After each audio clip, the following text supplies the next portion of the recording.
आप तो coffee P रहे हैं, लेकिन पाकिस्तान वाले कह रहे हैं कि जी बिजनेस कम्युनिटी कह रही है ट्रेड होनी चाहिए ताकि हम भी कुछ टमाटर आलू प्याज मंगवा लें। तो क्या कहेंगे आप? अब ये ना कहिएगा कि ट्रेड हमने बंद की थी। नहीं, ये मैं कुछ नहीं कहूंगी, तो सबको मालूम है किसने बंद की थी।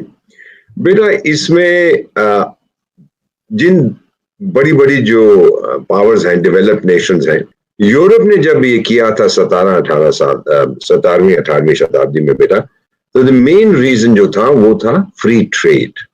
वो एक दूसरे से ट्रेड करते थे और उस तरह से सबकी जो आर्थिक सिचुएशन थी वो और बढ़ती गई।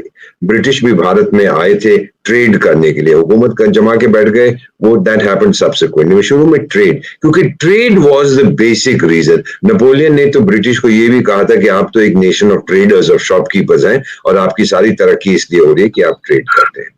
So trade becomes the basis of development. चीन में देखा आपने किस तरह से उनकी ट्रेड के जरिए लोगों को उन्होंने बेचना शुरू किया, वो फैक्ट्री ऑफ द वर्ल्ड बन गए, फिर आगे बढ़ गए।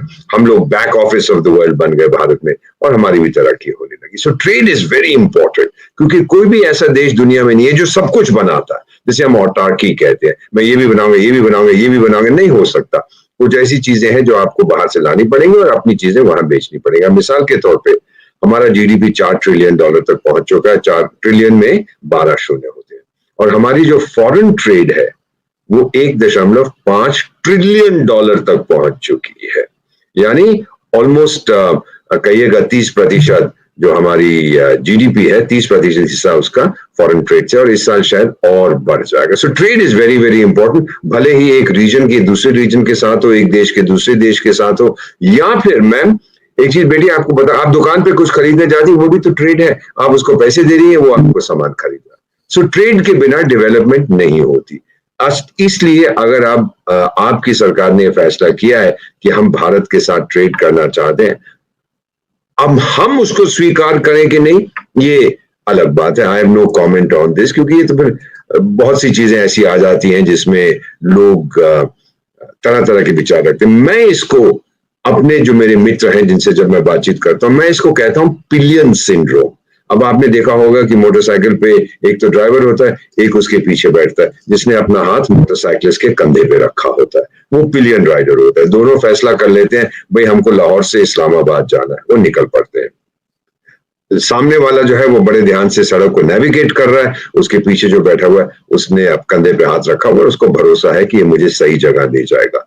साउथ ईस्ट एशिया में जब हमने देखा तो बहुत तरक्की हुई, डेवलपमेंट हुई, तो इसको वो कहते थे फ्लाइंग गीस सिंड्रोम। आप देखेंगे जब ये उड़ती हैं बतखें, या गीस जिसको हम कहते हैं, I don't know the Hindi word, तो जब वो उड़ रही होती हैं, आप देखते हैं कि सबसे सामने एक होती है, वो जैसे उड़ती है तो उसके पीछे वैक्यूम बनता जाता है, और फिर जो 2 उसके पीछे या 4 उनके पीछे, वो सब वैक्यूम में सक हो जाते हैं और उसके पीछे चलते हैं। इसको फ्लाइंग गीस फॉर्मेशन कहते हैं। मैं इसको पिलियन राइडर फॉर्मेशन कहता हूं।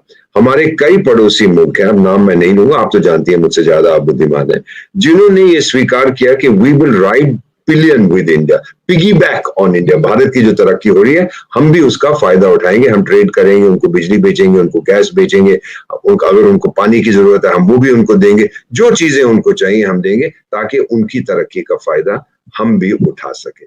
ये बहुत बुद्धिमान एक प्रोसेस होता है, इट्स वेरी क्लेवर थिंग कि टेक एडवांटेज। लैटिन अमेरिका ने भी बहुत फायदा उठाया था यूनाइटेड स्टेट्स का, कि इतना बड़ा मार्केट है, ये टेक्नोलॉजी है। आपको तो याद होगा 1990s में सबसे ज्यादा अमेरिकन इन्वेस्टमेंट जो थी वो लैटिन अमेरिका में जाती थी, और वहां के बहुत से देशों ने तरक्की की based on the American leadership. ये चीजें अगर हम लोग स्वीकार करें साउथ एशिया में, जो हमारा इलाका, जो भले ही हम अपने आप को कहते हैं साउथ एशिया में है, लेकिन हम तो नॉर्दर्न हेमिस्फीयर में है, लेकिन साउथ बना दिया हमको किसी ने, तो चलिए हमने साउथ मान लिया। If we can understand this कि इकट्ठे मिलके हम आगे बढ़ सकते हैं ताकि सबका फायदा हो।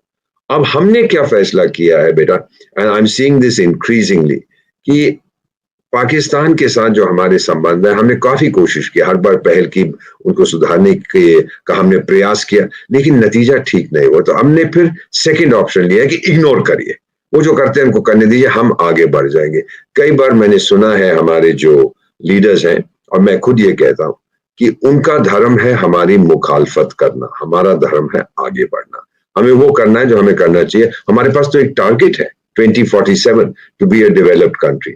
मैं तो हमेशा ये कहता हूं कि एयर भारत अब उड़ चुका है, और जिस तरह आजकल सारी एयरलाइंस जो भारत में ऑपरेट करती हैं, मैं बेटा भोपाल से होके आया हूं बाय एयर इंडिया, तो उन्होंने भी शुरू कर दिया। हमें बड़ी खुशी होती है ये ऐलान करते हुए कि हम निर्धारित समय से 15 मिनट पहले लैंड कर गए।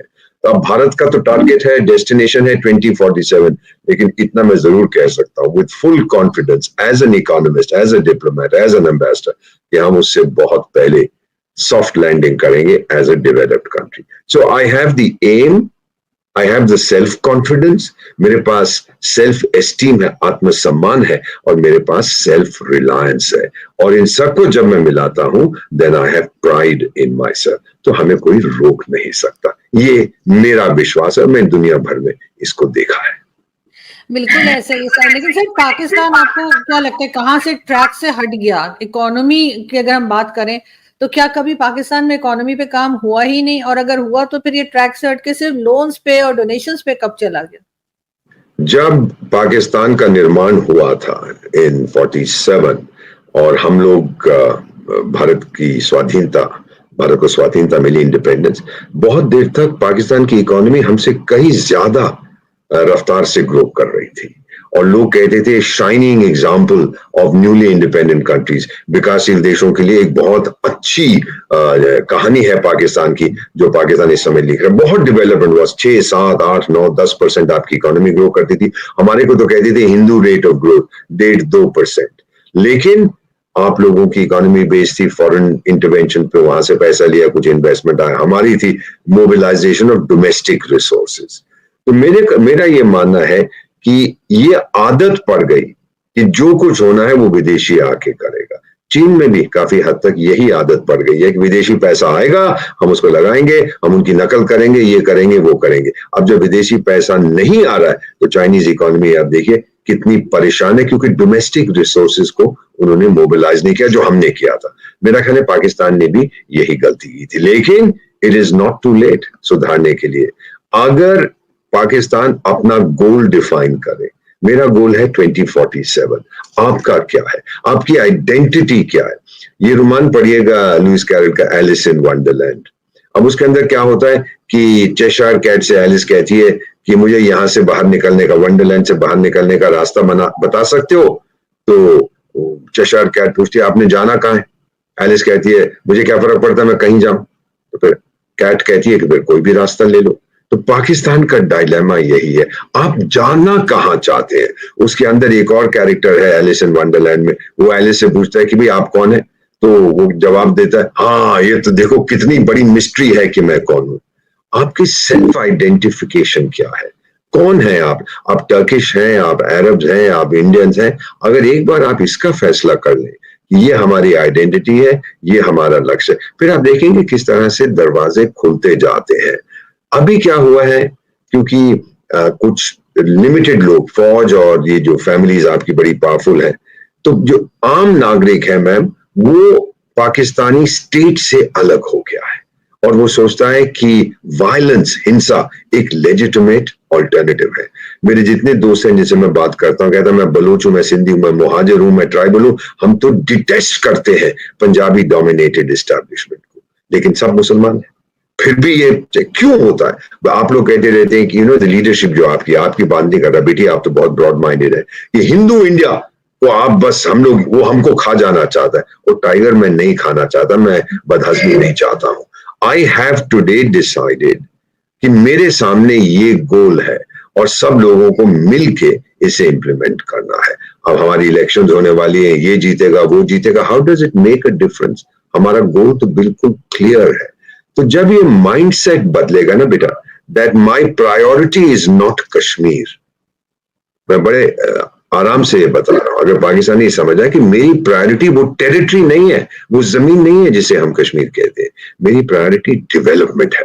अगर आप इसको समझ जाएं, इंस्टेड कि आपका जो भविष्य आपने पूरा उसको हॉस्टेज बना दिया कश्मीर पे, ऑब्सेसिव कंपल्सिव डिसऑर्डर, अगर कश्मीर नहीं मिलेगा तो मैं कभी तरक्की नहीं करूंगा। ये कौन कहता है? चाइना का आप देखिए ताइवान के साथ, चाइना चाहता क्या है? वो छोटा सा एक आइलैंड चाहता है, लेकिन चाइना का इस समय हालत इतनी खराब है, जब उसके पास शक्ति थी, बहुत बड़ी ताकत थी इकोनॉमिक, तब भी वो कुछ नहीं कर पाया, क्योंकि वो छोटे से आइलैंड को लेना इतना महंगा पड़ेगा, उसकी छवि इतनी खराब हो जाएगी, इतना खर्चा आएगा, उसको फिर बाद में वापस ट्रैक पे आना बड़ा मुश्किल होता है।